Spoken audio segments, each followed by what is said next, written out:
Okay, we're recording.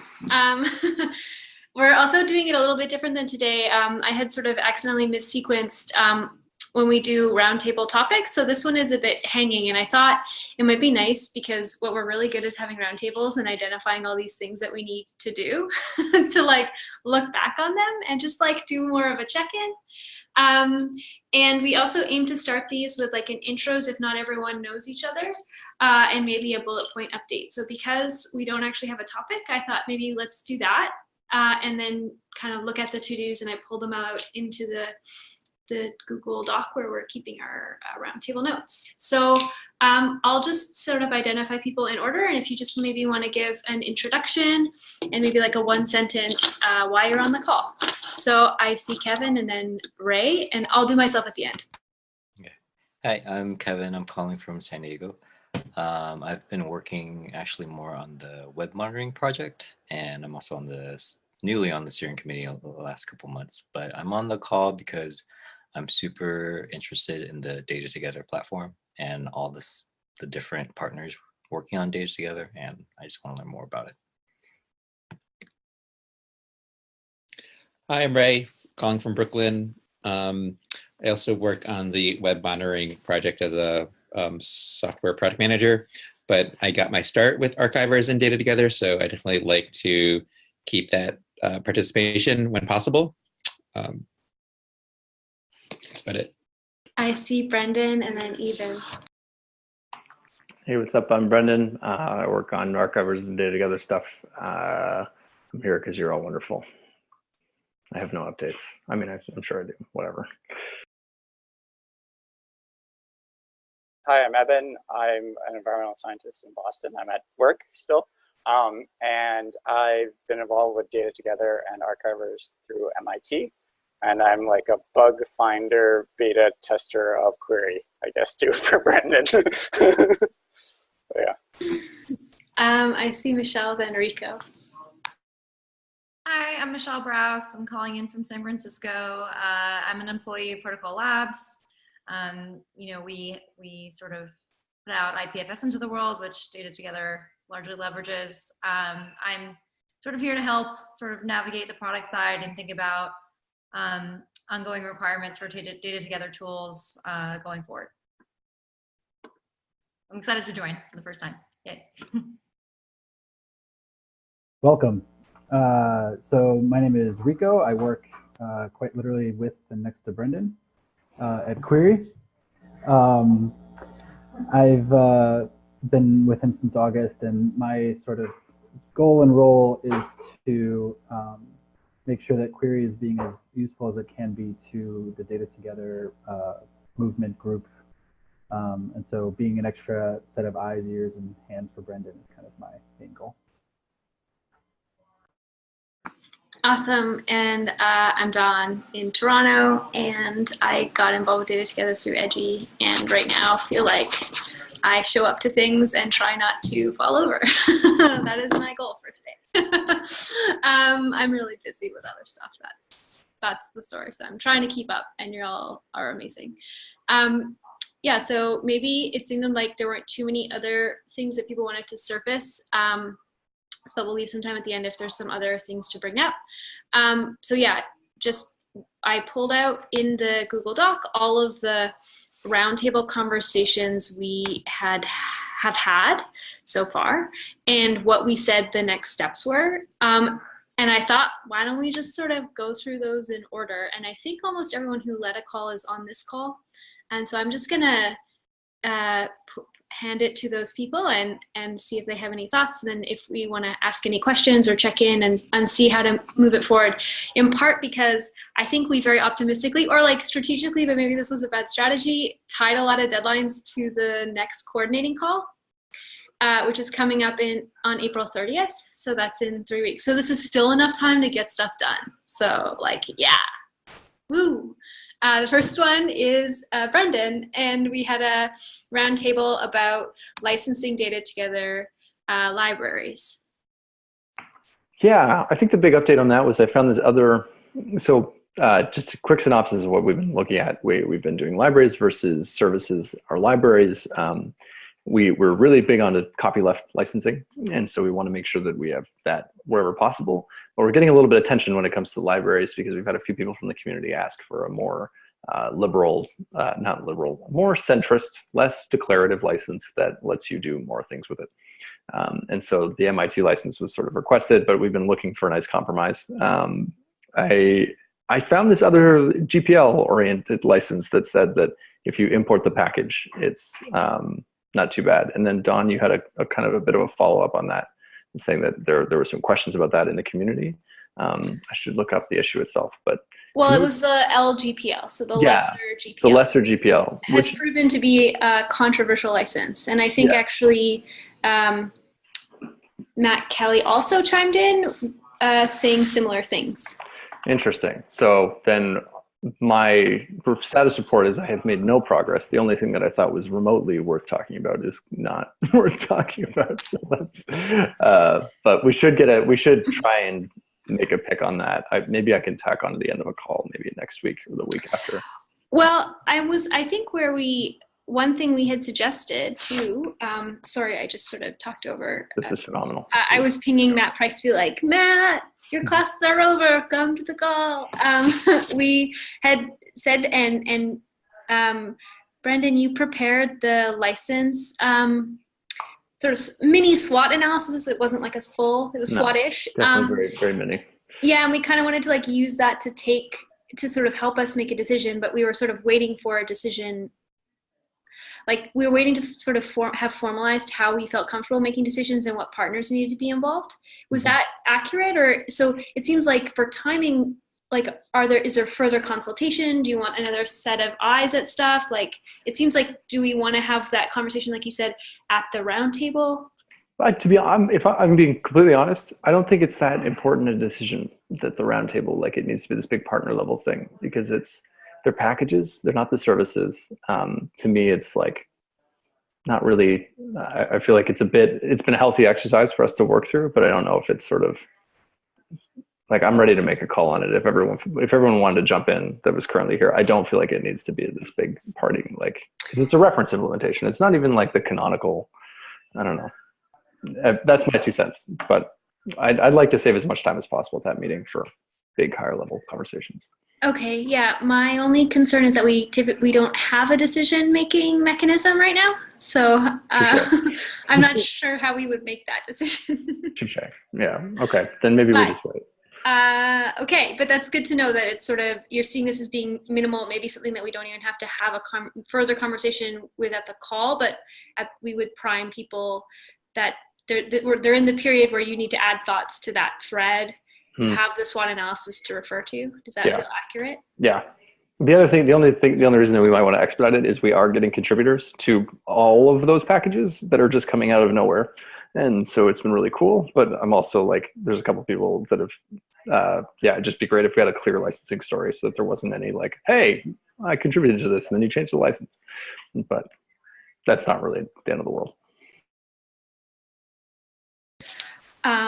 So good to flag.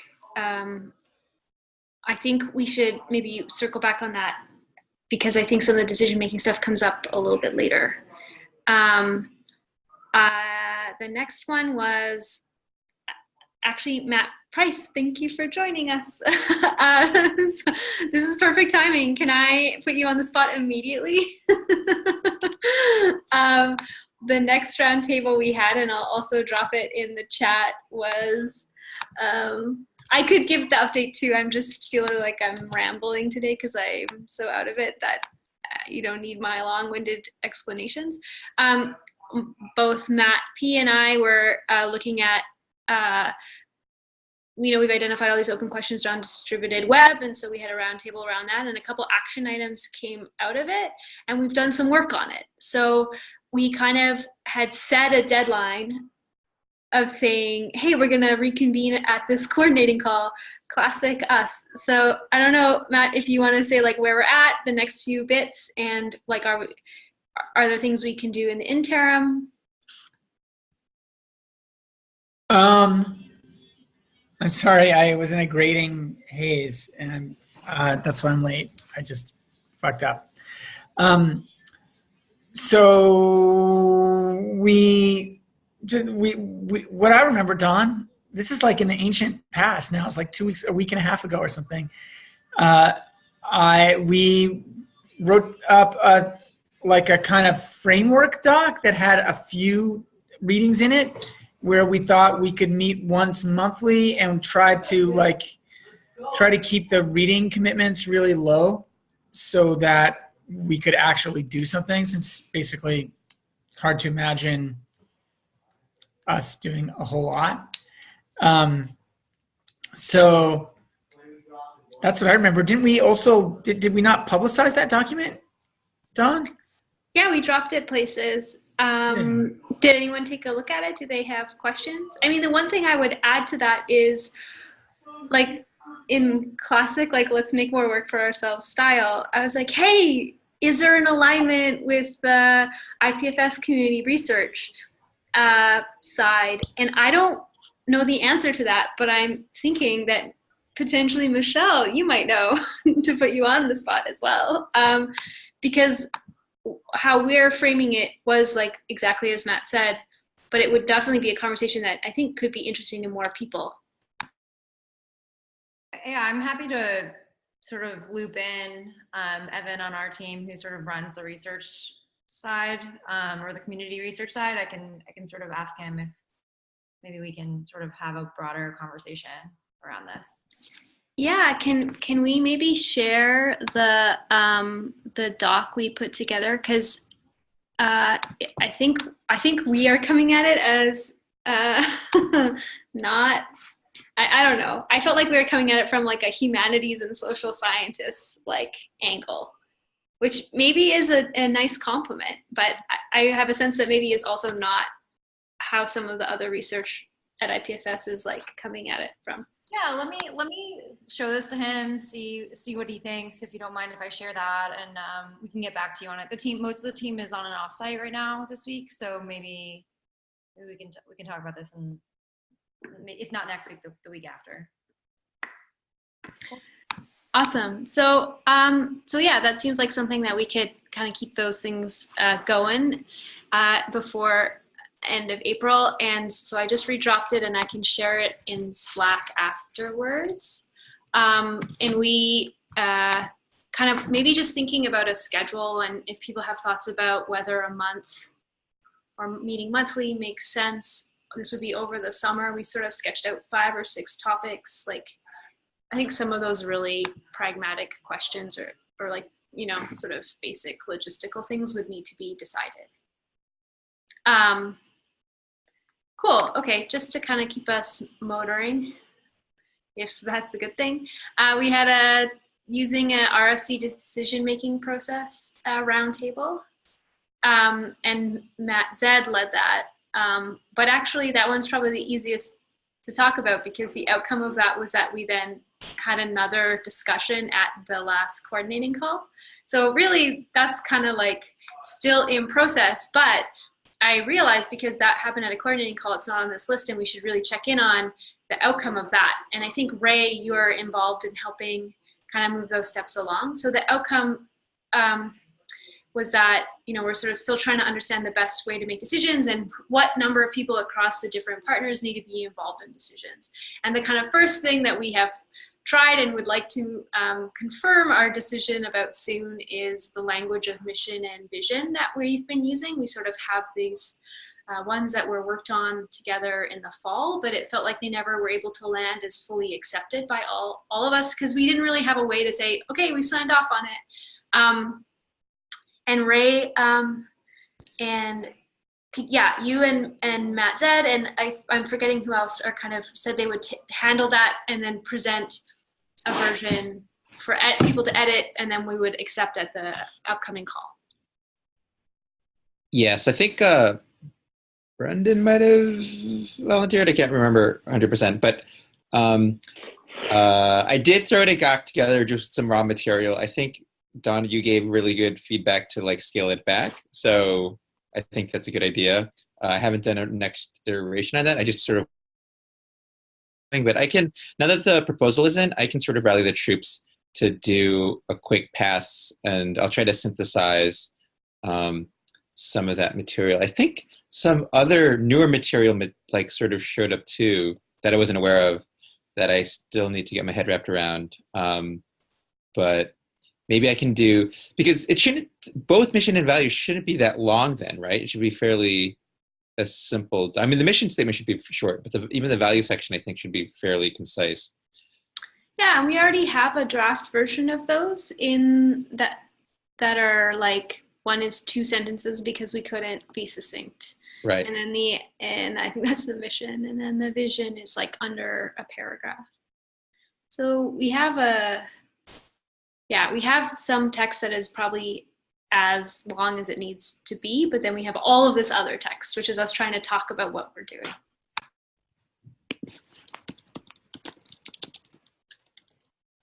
I think even, and maybe some others on this call, I think Jess said that they would be happy to be sort of second draft people. Right.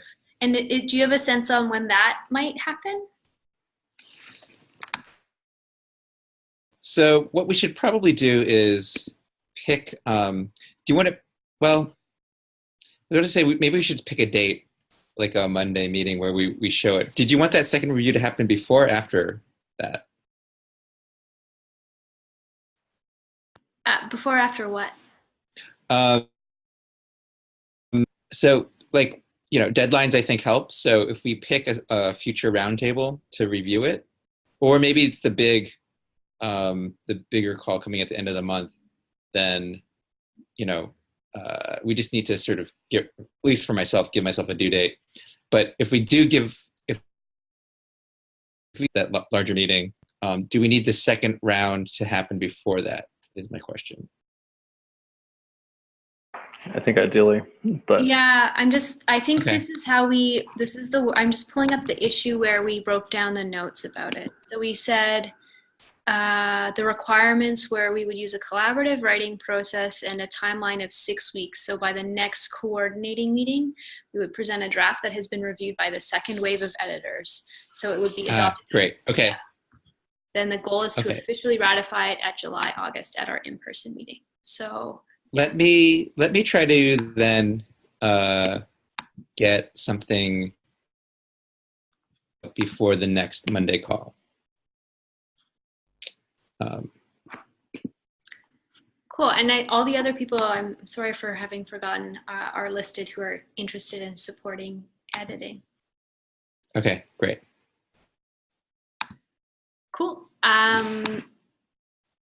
Then under this, we have website stuff. Enrico's here. This is perfect. And Ray helped with the website stuff. And we have Zeppelin. Maybe we can do a screen share. Sorry, am I talking too loud? Oh, No. it's like my I helped yelling. a little bit. I helped a little bit. Like I set up a Zeppelin account. I don't want to. Cool. Rico, can I hand off to you? Sure. So since the last time I guided our conversation about this, I've uploaded the latest sketch files that we had used to draft some mock-ups for the website. And Ray had figured out a way for us to work collaboratively via Zeppelin, which is kind of a Google Docs for other kinds of files. So in this sketch file that I'm sure we have a link to somewhere, I don't want to try and chase that down quite yet. You have an opportunity to comment on things that you see, putting in specific parts of the site, which is really great. And so I think Dawn is the only one who I know who's commented on anything as of yet, but that would be really great if more people could. Oh, perfect. Links up in the chat. If more people could weigh in on how the information architecture is sort of structured, keeping in mind some things we talked about on the previous call, which is that keeping it simplistic was a big sort of important thing. And I think the latest winning thinking was that it would be a single page that you slide down. But I would strongly encourage everyone to take a look at that. And I can and will adjust based on some prevailing feedback, but I didn't want to overstep bounds before more people got a chance to weigh in. Ray, I don't know if I'm the chair now or whatever. But. And just to clarify, the link that we shared is the scenes, which is, this is getting a little, hopefully not too deep in the weeds. This is just the viewing public share. So you can't annotate on it. But if you want to annotate on it, you can DM me or one of, I think Rico and Don might be administrators on it. But we can get you access to the fuller Zeppelin account, and then you can actually put in annotations and write stuff into it. But if you don't want to bother with that, you can just look at this and write comments too somehow. I'm not sure how we want to collect the comments, but We have a GitHub issue in the website repo, which was Oh. like, this is where we talk about AI stuff. I'm sorry, this whole call is me being like, we have a GitHub issue. But maybe that would be a good place. And I had a question, and that was maybe to put to both Ray and Rico and anyone else who has experience with this.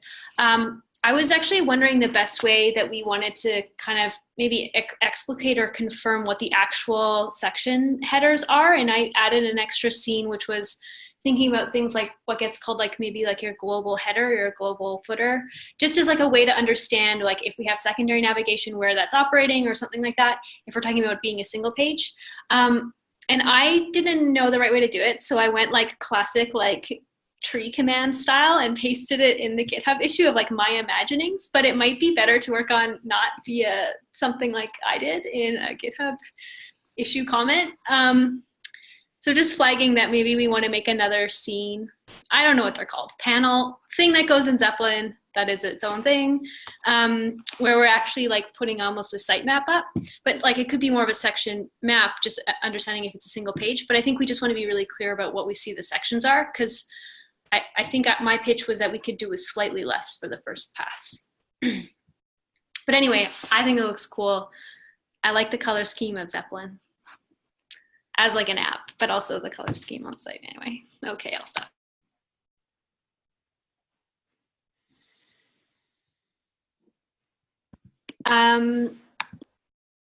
Okay, well, we have 4 minutes left, and I think we only have one thing left.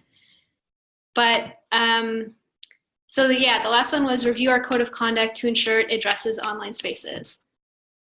And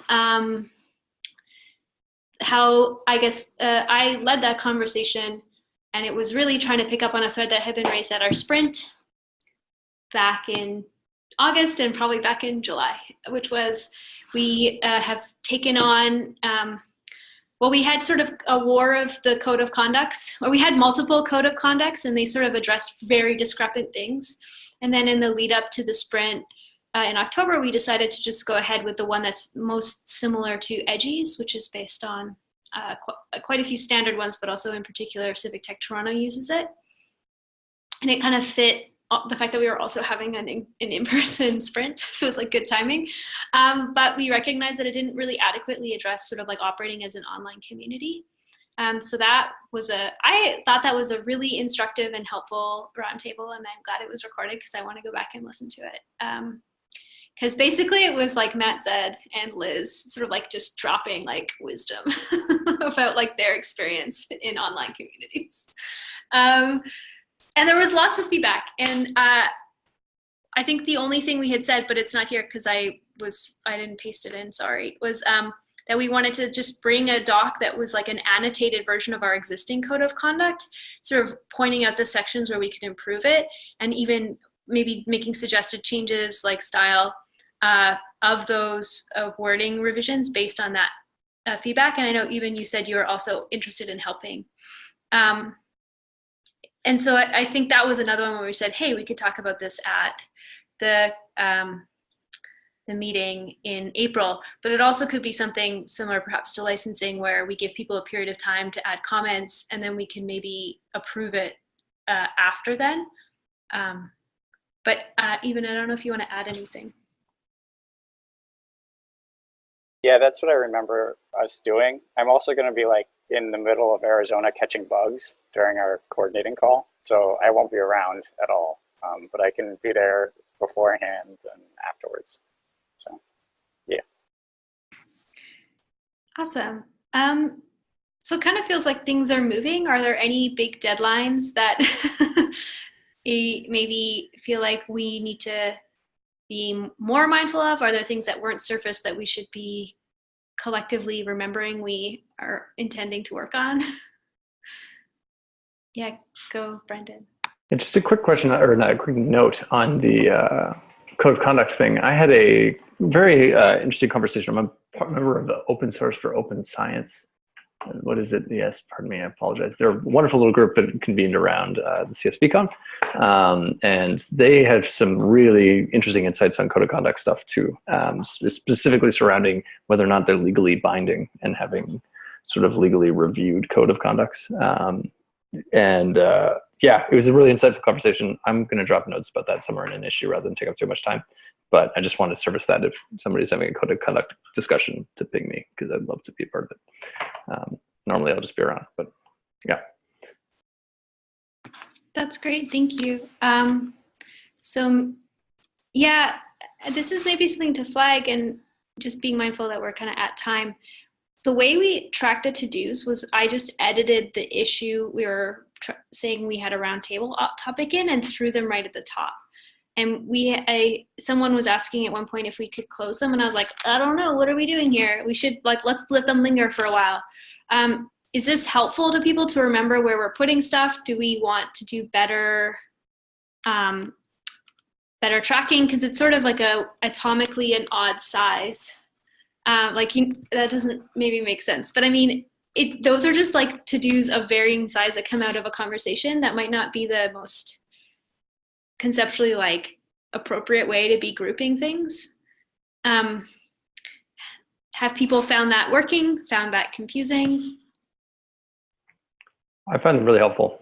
And so I'd love to see them. And if we need to close them, I would suggest that maybe we add a link to create a new issue to any outstanding to-dos, add a link to say, hey, we broke this out into its own issue here, and then close the other guy down.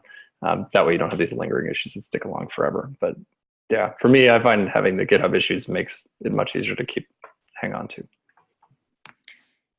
Is it worth it to store the issues in links, markdown document or something? As a README or somewhere, or is that too much? Could you expand why we would be storing them? I'm not 100% sure. I don't know, just have a link page or a link repository. I don't know. Maybe it's easier to just have it in each issue versus a central place of this is all that we've covered and have closed. Yeah, it's a good question. I personally feel like we haven't quite settled on whatever our GitHub rhythm or our project tracking rhythm is. And I'm wondering if this is something, we at the end of the coordinating call, we have tried. It's worked sometimes to have the last 20-30 minutes be a bit more about these kind of discussion topics. So maybe we could sort of imagine trying to speak to it then. Just flagging that doesn't necessarily mean we'll get to it, because those ones get parked if we're running over time. Okay, well, how about if there's any lingering last couple minutes things, if people want to mention them now, and then we could just wrap up. And I'll say one thing, I know some of you, but not all of you, have indicated your availability over the summer. We're intending at the next call to make the decision about when the in-person full day meeting will be. And just surfacing again that our goal was to, if possible, co-locate it with the EDGI one, because many of us are EDGI members. There's some travel support around that and those 4 locations. But I think the 3 that are in the running are Toronto, New York, and Stony Brook. SF Bay Area was on it before, but that I think was the one that the least people indicated they could come to. So if you haven't, I sent a link to edit, and you could put it on the calendar. There's also the so sorry, there's a GitHub issue. You could just drop your availability in there, whatever you're feeling. But does anyone else have things? And I'll just drop that in the chat, and that'll be the last thing I say, I promise.